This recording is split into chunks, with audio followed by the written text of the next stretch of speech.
2003 സംഭവങ്ങളുടെ എല്ലാം തുടക്കം. ജോയൽ അയാളൊരു സിംഗിൾ ഫാദറാണ്. മകൾ സേറയെ നോക്കിയും സഹോദരൻ ടോമിയുമൊത്ത് നിർമ്മാണ മേഖലയിൽ ജോലി ചെയ്തും ജീവിച്ചു വരുന്നു. അങ്ങനെയിരിക്കെ ഒരു ദിവസം ലോകവ്യാപകമായി ചർച്ച ചെയ്യപ്പെടുന്ന ഒരു വേറിട്ട സംഭവം. മനുഷ്യർ പലരും അസാധാരണമായി വളരെ അഗ്രസീവായി പെരുമാറുന്ന ഒരവസ്ഥ. TV ചാനലുകളിൽ അതേക്കുറിച്ച് വലിയ വാർത്തകളൊക്കെ വരുന്നതിലും ജോയലും കൂട്ടരും അതിൽ വലിയ ശ്രദ്ധ കൊടുക്കുന്നില്ല. അന്നേ ദിവസം വൈകുന്നേരം സേറ തൊട്ടയൽഭാഗത്തുള്ള പ്രായം ചെന്നവർ താമസിച്ചു വരുന്ന വീട്ടിലേക്ക് ഒന്ന് പോയി നോക്കാൻ തീരുമാനിക്കും. എന്നാൽ ചെന്ന് നോക്കുമ്പോൾ കാണുന്നത് വീട്ടിലെ വയസ്സായ സ്ത്രീ അവരുടെ ഭർത്താവിനെയും ഹോം നേഴ്സിനെയും കൊന്നിട്ടിരിക്കുന്നത്. എന്നിട്ട് അവരുടെ വായിലായി ചലിച്ചുകൊണ്ടിരിക്കുന്ന ഒരുതരം ടെൻറ്റക്കിൾസ് ഇവരിലേക്ക് പകരുന്നത് കണ്ട് ഭയപ്പാടോടെ ഇറങ്ങി ഓടുന്ന സേറയെ ഇവർ ആക്രമിക്കാൻ ചാടി വരുമെങ്കിലും തക്ക സമയം തന്നെ ജോയലെത്തി അവരെ അടിച്ചിട്ടിട്ട് സേറയുമൊത്ത് വണ്ടിയിൽ നേരെ സിറ്റിയിലേക്ക് പാഞ്ഞെത്തുമ്പോഴോ അവിടെ മൊത്തം ബഹളമയം. ആൾക്കാരെല്ലാം ഇതേപോലെ അപകടകരമായി മാറി അക്രമങ്ങൾ നടത്തുന്നത് മൂലം ബാക്കിയുള്ളവർ ഓടി രക്ഷപ്പെടാൻ നോക്കുന്ന സിറ്റുവേഷനിൽ നിന്നും മാറി ഇവർ കാർ ഉപയോഗിച്ച് കടക്കാൻ വേറെ വഴിയില്ലാതെ എത്തിപ്പെടുന്നത് മിലിറ്ററി ടീമിനടുത്തും. പട്ടാളക്കാർക്ക് മുന്നിൽ കാണുന്ന സംശയം തോന്നുന്ന എല്ലാവരെയും വെടിവെച്ച് കൊല്ലാൻ ഗവൺമെന്റ് നിർദ്ദേശിച്ചിട്ടുള്ളത് കൊണ്ട് ഇവരെ കാണാനിടയാവുന്ന ഒരു പട്ടാളക്കാരൻ വെടി ഉതിർക്കുന്നതിലും ടോമി എത്തി അവനെ പിടിച്ച് വകവരുത്തുന്നു. നിർഭാഗ്യവശാൽ വെടികൊണ്ട് ചോരയൊലിക്കുന്ന സേറ ജോയലിന്റെ കയ്യിൽ കിടന്നു തന്നെ മരണപ്പെടുന്നു. 20 വർഷങ്ങൾക്ക് ശേഷമുള്ള ലോകം. മനുഷ്യഗണമെല്ലാം ഏറെക്കുറെ നശിച്ചു കഴിഞ്ഞിരിക്കുന്നു. ഈ നിഗൂഢ രോഗത്തെ അതിജീവിച്ചവരെല്ലാം പറ്റാവുന്നിടത്തൊക്കെയും സുരക്ഷിതമായി അഭയം പ്രാപിച്ചു കഴിഞ്ഞുകൂടിയപ്പോൾ ജോയൽ FEDRA എന്നറിയപ്പെടുന്ന ഫെഡറൽ ഡിസാസ്റ്റർ റെസ്പോൺസ് ഏജൻസിയുടെ ഭാഗമായ ഒരു മിലിറ്ററി ക്വാറന്റൈൻ സോണിലും പ്രവർത്തിക്കാൻ ആരംഭിച്ചു. ഇക്കാലം അത്രയും പല വേദനകൾ കണ്ടും അനുഭവിച്ചും വിരസമായ ജീവിതത്തിലുള്ള ജോയൽ ഇപ്പോൾ അവൻ്റെ ഗേൾഫ്രണ്ട് ടെസ്സുമൊത്ത് ചില സ്മഗ്ലിംഗ് പരിപാടിയൊക്കെയുണ്ട്. ഇവരുള്ള ഈ ക്വാറന്റൈൻ സോണിലെ ഓരോ സാമഗ്രികളും ഗുഡ്സുമൊക്കെ മറ്റു സെറ്റിൽമെന്റ് മേഖലയിലേക്ക് കടത്തിവിടാറുണ്ട്. ജോയലിന്റെ സഹോദരനായ ടോമിയിൽ നിന്നും കഴിഞ്ഞ കുറേ കാലങ്ങളായി വിവരമൊന്നും ഇല്ലാത്തതുകൊണ്ട് അയാളെ തേടി പോകാൻ തീരുമാനിക്കുന്നു. സഹോദരനെ കണ്ടുകിട്ടുമെന്ന പ്രതീക്ഷയിൽ 1000 മൈലുകളോളം യാത്രയ്ക്ക് ഒരുങ്ങുമ്പോൾ അതിനത്യാവശ്യം കാറും സപ്ലൈസും ഒക്കെയാണ്. അതാണെങ്കിൽ ജോയലിന്റെ കയ്യിൽ ഇല്ലതാനും. മനുഷ്യരിലുള്ള ഈ ഒരു വ്യാപാരത്തെക്കുറിച്ച് നമ്മൾ അറിയുവാണ്. 20 വർഷം മുമ്പ് ഓഫിയോ കോർഡിസെപ്സ് എന്ന ജനുസിൽപ്പെട്ട ഒരുതരം ഫംഗസിലുണ്ടായ വ്യതിയാനം ഒരു സ്ത്രീയിൽ നിന്നും ജക്കാർത്തയിലെ ഒരു ലാബിൽ വെച്ച് കണ്ടെത്തി. മുമ്പ് പ്രാണികളിൽ മാത്രം പകർന്നു വന്നിരുന്നായിരുന്നെങ്കിൽ മാറ്റം സംഭവിച്ച ഈ ഫംഗസ് ആകട്ടെ മനുഷ്യരിൽ കയറിപ്പറ്റി അവരുടെ തലച്ചോറിനെ ബാധിക്കും. ഇതിൻ്റെ എല്ലാം തുടക്കം ഒരു ധാന്യം പിടിപ്പിക്കുന്ന ഫാക്ടറിയിൽ നിന്നുമായിരുന്നു. അവിടുന്ന് പിടിപ്പിച്ച വിവിധ ധാന്യപ്പൊടികൾ പല പല ഇടങ്ങളിലായി കയറ്റുമതി ചെയ്യപ്പെട്ടു. ഒറ്റ ദിവസം കൊണ്ട് 1,00,000 പേർക്കാണ് ഈ ഒരു ഇൻഫെക്ഷൻ പിടിപെട്ടത്. ഈ ഫംഗസ് നേരെ തലച്ചോറിലേക്ക് എത്തുന്ന പാടെ അവരുടെ കോൺഷ്യസ്നെസ് നഷ്ടപ്പെട്ട് അവരുടെ ഏക ഉദ്ദേശം ഈ ഇൻഫെക്ഷൻ മറ്റുള്ളവരിലേക്ക് പകരാനുള്ളതായി. ഗവൺമെൻറ് അടിയന്തരമായി ഇതിനെതിരെ പ്രവർത്തിക്കാൻ ഫലപ്രദമായ വാക്സിൻ നിർമ്മിക്കാൻ സയൻറ്റിസ്റ്റുകളെ നിയമിച്ചെങ്കിലും അവരതിൽ പരാജയപ്പെടുകയാണ് ഉണ്ടായത്. ഈ പകർച്ചവ്യാധിക്ക് ഒരു പ്രതിവിധി ഇല്ലെന്ന് മനസ്സിലാക്കിയതോടെ സർക്കാർ ഒരു കടുത്ത തീരുമാനമെടുത്തു. നഗരം മൊത്തം ബോംബിട്ട് ഇൻഫെക്റ്റ് ആയവരെ നശിപ്പിക്കുക. 20 വർഷം കഴിയുമ്പോൾ ഈ ഫംഗസ് ബാധിച്ചവർക്കെല്ലാം പതിയെ വീണ്ടും മാറ്റങ്ങൾ വന്ന് റണ്ണേഴ്സ് ആയിരുന്നവർ പിന്നീട് ക്ലിക്കേഴ്സായി മാറി. അതായത് ഇൻഫെക്ഷൻ ബാധിച്ച് കാലങ്ങളോളം നടന്നത് വഴി അവരുടെ തലച്ചോറിൽ നിന്നും തലയൊട്ടിയിലേക്ക് ഫംഗസ് ബാധിച്ച് കാഴ്ചയെല്ലാം നഷ്ടപ്പെട്ട് പ്രത്യേക രൂപങ്ങളായി കേൾവി വെച്ച് ചുറ്റുമുള്ളതിനെ ട്രാക്ക് ചെയ്യുന്നവർ ക്ലിക്കേഴ്സ്. അവരാണെങ്കിൽ അതിശക്തരും കൂടുതൽ അപകടകാരികളും. മറ്റൊരു പ്രത്യേകത, ഈ ഇൻഫെക്റ്റേഴ്സിന് അകലെയുള്ളവരുമായി പോലും കമ്മ്യൂണിക്കേറ്റ് ചെയ്യാൻ കഴിയും. എങ്ങനെയെന്ന് വെച്ചാൽ മണ്ണിനടിയിലൂടെ സ്പ്രെഡായിട്ടുള്ള മഷ്റൂംസിൻ്റെ സഹായത്താൽ. മുമ്പ് പറഞ്ഞ മിലിറ്ററി ക്വാറന്റൈൻ സോൺ പ്രവർത്തിപ്പിച്ചു വരുന്ന ഫെഡ്ര എന്ന ഏജൻസി ഏകാധിപത്യത്തോടെ നിഷ്ഠുരമായുള്ള ചെയ്തികളായതുകൊണ്ട് തന്നെ കുറേ ആളുകൾക്ക് ഇവരോട് ഇഷ്ടക്കേടാണ്. അതുകൊണ്ടാണ് ഇതിനു ബദലായി ഫയർഫ്ലൈസ് എന്ന പേരിൽ ഒരു റബൽ സംഘമുള്ളത്, ഈ ഭരണക്രമത്തെ നശിപ്പിക്കുവാനായി. ഫെഡറയുടെ മിലിറ്ററി അക്കാഡമിയിൽ പഠിക്കുന്ന ഒരു അനാഥ പെൺകുട്ടി എല്ലിക്ക് അവളുടെ ക്ലാസ്മേറ്റ്സുമായി ഒന്നും നല്ല ടേംസിലല്ല. ഒരു രാത്രി എല്ലിയുടെ സുഹൃത്ത് റൈലി അവളുടെ റൂമിലേക്ക് എത്തി താൻ ഫയർഫ്ലൈസ് സംഘത്തോടൊപ്പം ജോയിൻ ചെയ്തതായി അറിയിക്കുമ്പോൾ എല്ലിക്കത് വിഷമം. കാരണം ഭാവിയിൽ ഇനി കൂട്ടുകാരി തൻ്റെ പ്രദേശത്തെ ബാരിക്കേഡുകൾക്ക് അപ്പുറത്തായിരിക്കും ഉണ്ടാവുക. റൈലി ഒന്ന് തണുപ്പിക്കാനായി എല്ലിയും കൊണ്ടെത്തുന്നത് ഇൻഫെക്റ്റഡ് സാന്നിധ്യമുണ്ടെന്ന് സംശയിക്കുന്ന ഒരു റെസ്ട്രിക്റ്റഡ് ഏരിയയിലേക്ക്. ഇവിടെ കുഴപ്പമൊന്നുമില്ലെന്ന് എല്ലി കണ്ടെത്തിയതേ പറഞ്ഞ് അവർ അവിടെ ഓരോ ഗെയിമുകൾ കളിച്ചും ഫോട്ടോസ് എടുത്തുമൊക്കെ എൻജോയ് ചെയ്യുന്നു. എന്നാൽ പെട്ടെന്ന് ഒരു ഇൻഫെക്റ്റഡിൽ നിന്നും അവിടെ വെച്ച് ആക്രമണം ഉണ്ടാവുകയും കടിയേൽക്കുകയും ചെയ്യുന്നതോടെ ജീവിതം തീർന്നായി 2 പേരും അപ്സെറ്റ് ആവുന്നു. എങ്കിലും എല്ലി ചില പ്രത്യേക കാരണങ്ങളാൽ ഈ ഇൻഫെക്ഷനെ പ്രതിരോധിക്കാനുള്ള ശക്തിയുള്ളതായി വെളിവാകുന്നു.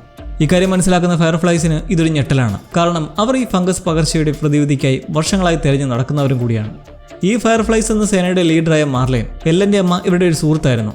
അതുകൊണ്ട് തന്നെ മരിക്കുന്നതിന് മുമ്പ് മകളെ സംരക്ഷിക്കണമെന്ന് പറഞ്ഞ് ഏൽപ്പിച്ചെങ്കിലും പിന്നീട് എങ്ങനെയോ അതിൽ പാളിച്ച പറ്റി വീണ്ടും മെർലിൻ എല്ലിയെ കാണുന്നത് ഈ ഇൻഫെക്റ്റഡ് ആക്രമണത്തിന് ശേഷവും.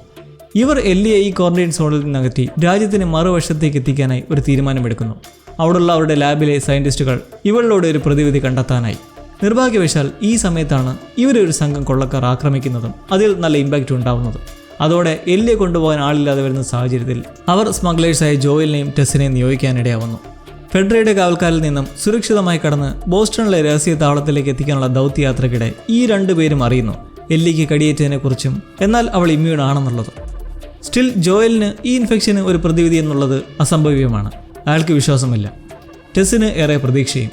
അങ്ങനെ തുടർന്ന് അവരുടെ യാത്രയ്ക്കിടെ ഒരു ഇൻഫെക്റ്റഡ് നഗരത്തിൽ വെച്ച് ക്ലിക്കേഴ്സിൽ നിന്നും ആക്രമണം ഉണ്ടാവുന്നെങ്കിലും അവർ അതിനെ കൈകാര്യം ചെയ്ത് നശിപ്പിക്കുമ്പോൾ, എന്നാൽ ടെസ്സിന് ഇതിനിടയിൽ കടിയേൽക്കും. രഹസ്യമായ ലക്ഷ്യസ്ഥാനത്തേക്ക് എത്തുമ്പോഴേക്കും കാണുന്നത് അവിടെയും ഇൻഫെക്റ്റഡിൻ്റെ ആക്രമണമുണ്ടായി നശിച്ച നിലയിലും. ഇതോടെ വേറെ വഴിയില്ലാത്ത ഈ ദൗത്യം ജോയൽ മതിയാക്കി തൻ്റെ സഹോദരനെ തേടി ഇറങ്ങാൻ തുടങ്ങുമ്പോൾ ടെസ് അതിനെ എതിർത്ത് എല്ലിയെ എങ്ങനെയും ലാബ് കണ്ടെത്തി അവിടേക്ക് സുരക്ഷിതമായി എത്തിക്കാൻ നിർബന്ധിക്കുന്നു. അങ്ങനെ അവിടെ വെച്ചുണ്ടാകുന്ന ഇൻഫെക്റ്റഡിൻ്റെ ആക്രമണത്തിൽ നിന്നും ജോയലിയും എല്ലിയും രക്ഷിക്കാൻ ടെസ് തൻ്റെ സ്വന്തം ജീവൻ തന്നെ ത്യജിക്കുന്നു. 20 വർഷം പിറകിലേക്ക് നമ്മൾ വീണ്ടും പോവുകയാണ്. ബിൽ എന്നൊരു വ്യക്തി ഇങ്ങനൊരു ദുരന്ത സാഹചര്യം മുന്നിൽ കണ്ടു തന്നെ അതിനുള്ള തയ്യാറെടുപ്പുകളെല്ലാം ജീവിതത്തിൽ ചെയ്തു വരികയായിരുന്നു. ഇൻഫെക്ഷൻ വ്യാപിച്ചതോടെ ടൗണിലുള്ളവർ രക്ഷ തേടി അവിടം വിട്ടപ്പോൾ ബിൽ അയാൾ പടുത്തുയർത്തിയ ബങ്കറുടെ ധൈര്യത്തിൽ അവിടെ തന്നെ നിന്നു. അങ്ങനെയുള്ള ഒറ്റയൻ ജീവിതത്തിനിടയിലേക്ക് 4 കൊല്ലത്തിന് ശേഷം എത്തുന്ന ഒരുവൻ ഫ്രാങ്ക്.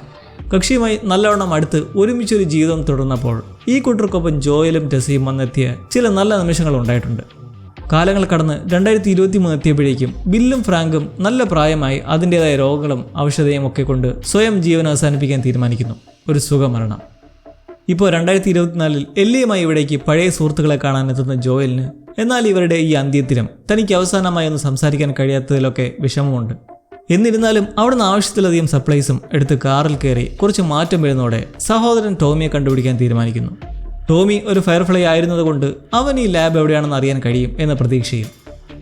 അങ്ങനെ അവർ അവിടുത്തെ സിറ്റിയിലേക്ക് എത്തുമ്പോൾ അവിടെ ഒരു സംഘം ആക്രമിക്കുകയും കാറ് പിടിച്ചെടുത്ത് കൊണ്ടുപോവുകയും ചെയ്യുന്നു. ഒരു വലിയ ബിൽഡിങ്ങിൽ കയറി പതുങ്ങുന്ന ജോയലും എല്ലിയും രാത്രി അവർ പോയ ശേഷം ഇറങ്ങി പരതുന്ന വഴി മറ്റു 2 സർവൈവർ ചെക്കന്മാരെ കാണാനിടയാവും. ഹെൻറിയും അവൻ്റെ സഹോദരൻ സാമും. അവർ വഴി അറിയുന്ന കാര്യം ഇവിടെയുള്ള ലോക്കൽ സംഘം നിയമം നോക്കാതെ ജനങ്ങളെ കയ്യേറ്റം ചെയ്യുകയും ഫെഡറയുമായി ബന്ധമുള്ളവരെ വകവരുത്തിക്കൊണ്ടിരിക്കുന്നവരുമാണ്. ഇൻഫെക്റ്റഡ് ആയവരെ പണ്ട് എങ്ങനെയോ അണ്ടർഗ്രൗണ്ടിലേക്ക് തുരുത്തി ഓടിച്ച് പുറത്തു വരാത്ത വിധം സീൽ ചെയ്തുകൊണ്ട് ഇവിടം അവരിൽ നിന്ന് സേഫ് ആണെന്നും ജോയലും എല്ലിയും ഹെൻറി വഴി അറിയാനിടയാകുന്നു. തൊട്ടടുത്ത ദിവസം ഈ 4 പേരും അവിടുന്ന് രക്ഷപ്പെടാൻ ശ്രമിക്കും. അധികം വൈകാതെ തന്നെ അവരെ ലോക്കൽസ് പിടികൂടുന്നെങ്കിലും അവിടെ തുടർന്നുണ്ടാകുന്ന ഒരു സ്ഫോടനത്തിൽ അടിയിലൂടെ പോകുന്ന ഓടയിലേക്ക് ഒരു കുഴി ഉണ്ടാകുന്നതും രൂക്ഷ പ്രശ്നം. അതിലൂടെ അത്രയും കാലം ട്രാപ്ഡായി കിടന്നിരുന്ന ഇൻഫെക്റ്റഡ് ഒക്കെയും പുറത്തേക്ക് ഇരച്ചു കയറി വരുന്നതോടെ മൊത്തം സ്ഥിതി ഗുരുതരമാവുന്നതിലും ജോയലും എല്ലിയും രക്ഷപ്പെടും. നിർഭാഗ്യവശാൽ ടോമിന് കടിയേൽക്കുന്നതോടെ ഹെൻറി അവനെ കൊല്ലുകയും എന്നിട്ട് സ്വയം മരിക്കുകയും ചെയ്യും. അങ്ങനെ കുതിരയൊക്കെ കിട്ടി ഇരുവരും 3 മാസം യാത്ര തുടർന്ന് ഒരു കൊച്ചു ശാന്തമായ കുടിയേറ്റ പ്രദേശത്തേക്ക് എത്തിച്ചേരും. ജോയൽ അവിടെ തൻ്റെ സഹോദരൻ ടോമിയെ കണ്ടെത്തുകയും സന്തോഷ നിമിഷങ്ങൾക്ക് ശേഷം ഇപ്പോൾ നിൽക്കുന്ന ലക്ഷ്യങ്ങളെക്കുറിച്ചും പറയുന്നു. ജോയൽ എല്ലിയുമായി നല്ല രീതിയിൽ അടുത്തു കഴിഞ്ഞു എന്ന് നമ്മൾ ഇവിടെ നിന്ന് മനസ്സിലാക്കുന്നു. ഇപ്പോൾ നല്ല പ്രായമുള്ളതുകൊണ്ടും ആവശ്യമായതുകൊണ്ടും മുന്നോട്ടുള്ള വഴിയിൽ പതിയിരിക്കുന്ന അപകടങ്ങളിൽ നിന്ന് എല്ലിയെ രക്ഷപ്പെടുന്നതിൽ സംശയമുണ്ടെന്നും അതുകൊണ്ട് തനിക്ക് പകരം ടോമി ആ ദൗത്യം ഏറ്റെടുക്കാനും ജോയൽ പറയുന്നു. എന്നാൽ ജോയലുമായി നല്ലവണ്ണം അടുത്ത എല്ലി ഇതിനെ എതിർക്കുന്നതോടെ ഇരുവരും വീണ്ടും യാത്ര തുടരുന്നു. ടോമിയിൽ നിന്നും എവിടെയാണെന്നറിഞ്ഞ ആ പഴയ ഫയർഫ്ലൈ സയൻറ്റിസ്റ്റ് ലാബിലേക്ക്. വഴിമധ്യേ അവർ എത്തിപ്പെടുന്ന ഒരു യൂണിവേഴ്സിറ്റി ബിൽഡിങ്ങിൽ ഫയർഫ്ലൈസ് സംഘം താവളം അടിച്ചിരുന്നതായി അവിടെയുള്ള ഓരോ വസ്തുക്കളിൽ നിന്നും മനസ്സിലാവുന്നു. അവിടെ കിടപ്പുള്ള ഒരു മാപ്പ് വഴി ഇവരെല്ലാം സോൾട്ട് ലേക്സ് നഗരത്തിലേക്കാണ് ചേക്കേറിയിരിക്കുന്നതെന്ന് അറിയുന്നു. പെട്ടെന്ന് അവിടെ എത്തുന്ന കൊള്ളക്കാരായ മറാഡേഴ്സിന്റെ ആക്രമണത്തിൽ ജോയലിനെ കത്തിക്കുത്തേൽക്കുന്നതിന് പിറകെ അവിടുന്ന് തടിയൂരി പോകുന്നതിലും വഴിക്ക് വെച്ച് അയാൾ തീരെ അവശനായി വീണു പോകുന്നു. എന്താ ചെയ്യാന്നറിയാൻ വയ്യാതെ എല്ലി അടുത്ത് കാണുന്ന ഒരു കെട്ടിടത്തിലേക്ക് വലിച്ചു കയറ്റുന്നതിലും ജോയലിന് ഇനി അധികം നേരം ഇല്ലെന്ന് മനസ്സിലായി സമയം പാഴാക്കാതെ ഒറ്റയ്ക്ക് യാത്ര തുടരാൻ നിർബന്ധിക്കുന്നതിലും അവൾക്ക് അതിനൊരിക്കലും മനസ്സ് വരുന്നില്ല. കയ്യിലിരുന്ന സൂചി നൂലും വെച്ച് മുറിവ് തയ്ച്ചു കെട്ടി അവൾ അച്ഛനെ പോലെ കെയർ ചെയ്യുന്നു. അങ്ങനെ അവിടെ നിൽക്കുമ്പോൾ ഏറ്റവും അത്യാവശ്യമായ ഭക്ഷണത്തിന് വേണ്ടി വേട്ടയാടാനിറങ്ങി ഒരു മാനിനെ വെടിവെച്ചിടുമ്പോൾ എല്ലി അവിടെ 2 അപരിചിതരെ കണ്ടെത്തും. വലിയ പ്രശ്നക്കാരായി തോന്നാത്ത അവരുമായി അവൾ ഒരു ഡീലിലെത്തുന്നു. മൃഗത്തിൻ്റെ പാതി പങ്കായി തരാം, പകരമായി ജോയലിൻ്റെ പഴുത്തു വരുന്ന മുറിവ് ഉണക്കാൻ പെൻസിലും തരിക. അങ്ങനെ ഡീലിലെത്തി ഒരുവൻ മരുന്നെടുക്കാൻ പോകുമ്പോൾ മറ്റൊരുവനായ ഡേവിഡ് ജോയലും എല്ലിയും ആരൊക്കെയാണെന്ന് അറിയാമെന്നും അവരുടെ ഒപ്പം കൂടാനായും പറയുന്നു. ഡേവിഡിൻ്റെ സംഘം എന്നുള്ളതാണ് കുറച്ചു മുമ്പ് പറഞ്ഞ മറാഡേഴ്സ്, കൊള്ളക്കാർ. അവരുടെ ഒരു ഉദ്ദേശം എന്തെന്നാൽ പകയാണ്, പ്രതികാരം. മാത്രമല്ല ഒരു കൾട്ടും കൂടിയാണ്. എല്ലിയോട് ഒപ്പം കൂടാൻ നിർബന്ധിക്കുന്നതിലും ബലം പിടുത്തമോ ഭീഷണിയോ ഒന്നും ഇല്ലാത്ത കൂട്ടരാണ്. എല്ലി അവിടുന്ന് ആരും അറിയാണ്ട് മരുന്നുമായി കടന്നു കളയുന്നതിന് പിറകെ കൾട്ട് ലീഡറായ ഡേവിഡ് ഇവരെ തേടി പിടിക്കാൻ ആളുകളെ പറഞ്ഞയക്കുന്നു. വിറച്ചാവശ്യനായി ബോധമില്ലാതെ കിടപ്പുള്ള ജോയലിന് മേൽ മരുന്ന് കുത്തിവെച്ചിരിക്കെ തേടിയെത്തുന്നവരെ കണ്ട് എല്ലി ജോയലിനടുത്തേക്ക് വരാതിരിക്കാനായി കുതിരപ്പുറത്തേറി അവരുടെ ശ്രദ്ധ മാറ്റുന്നതിലും ഒടുവിൽ അവൾ അവരുടെ പിടിയിലാവുന്നു. മരുന്നിന്റെ ഫലത്താൽ അങ്ങനെ പതിയെ ഭേദമാവുന്ന ജോയൽ ഈ കൂട്ടത്തിലെ 2 പേരെ കീഴ്പ്പെടുത്തുന്ന വഴി എല്ലിയെ കൊണ്ടുപോയിട്ടുള്ള സ്ഥലം മനസ്സിലാക്കുമ്പോൾ ഇന്നേരം ഒരു കൂട്ടിലടച്ചിരിക്കുന്ന എല്ലിക്കടുത്തേക്ക് ഡേവിഡ് എത്തി പറയുന്നത് അവരുടെ കൂട്ടാളികൾക്ക് നല്ല വിശപ്പുണ്ടെന്നും അവരുടെ വയർ നിറയ്ക്കണമെന്നും. എന്തോ റോങ്ങായി തോന്നുന്ന എല്ലി ആ തടങ്കൽ വെച്ചിട്ട് നോക്കുന്ന പാടെ അവിടെ മനുഷ്യൻ്റെ ഒരു ചെവി കിടക്കുന്നത് കാണുന്നു. സംഭവം എന്താണെന്ന് വെച്ചാൽ മനുഷ്യമാംസം തയ്യാറാക്കി ഭക്ഷിക്കാനായി സംഘങ്ങൾക്ക് കൊടുക്കുന്ന പരിപാടിയാണ് ഈ തലവനായ ഡേവിഡിൻ്റേത്. എന്നാൽ അവർക്കാർക്കും ഇത് മനുഷ്യമാംസമാണെന്ന് അറിയില്ല. അങ്ങനെ ഈ നരഭോജി തലവൻ എല്ലിയോടായി പറയുന്നത് താനുമായി ചേരാനും തൻ്റെ കുഞ്ഞുങ്ങളെ ജനിപ്പിക്കാനും. എല്ലി ഒട്ടും വഴങ്ങാതെ ദേഷ്യത്തിൽ അയാളുടെ വിരലൊക്കെ കടിച്ചു മുറിക്കുന്നതോടെ അവളെ വെട്ടിക്കൊന്ന് തിന്നാനായി തീരുമാനിക്കുന്നു. ആ അവസാന നിമിഷത്തിൽ എല്ലി താനൊരു ഇൻഫെക്റ്റഡ് ആണെന്ന് പറയുന്നതും ഇത് കേട്ട് തരിച്ചു നിൽക്കുന്ന സമയത്തിന് ഡേവിഡിനെ തെള്ളിമാറ്റിയും അയാളുടെ കൂട്ടാളിയെ കുത്തിയും അവളിറങ്ങി ഓടാൻ നോക്കുന്നതിലും വാതിലെല്ലാം ലോക്ക്ഡ് ആയതോടെ പിന്നെ അവിടെ നടക്കുന്ന ജീവൻ മരണ പോരാട്ടങ്ങൾക്കൊടുവിൽ എല്ലി ഡേവിഡിനെ ബ്രൂട്ടലായി കൊന്ന ശേഷം പുറത്തേക്ക് എത്തുകയാണ്. ജോയലിനെ കണ്ടുമുട്ടുന്നതോടെ അയാൾ അവളെ ഈ നരകത്തിൽ നിന്ന് കൊണ്ടുപോകുന്നു. പിന്നീട് നമ്മൾ കാണുന്ന ഒരു ഫ്ലാഷ് ബാക്കിൽ എല്ലിയുടെ ജനന സമയത്ത് അവളുടെ അമ്മയ്ക്ക് ഒരു ഇൻഫെക്ഷൻ്റെ ആക്രമണത്തിൽ കടിയേറ്റിരുന്നു. ജനിച്ചു കഴിഞ്ഞ ഉടനെ തന്നെ ഇത് മനസ്സിലാക്കി പൊക്കിൾ കൂടി അറുത്തുമാറ്റുകയും ചെയ്തു. ഈ ഒരു സാഹചര്യം മൂലമാണ് എല്ലിക്ക് ഇൻഫെക്റ്റഡിനെതിരെയുള്ള പ്രതിരോധമുള്ളതെന്ന് നമ്മെ കാട്ടിത്തരുന്നു.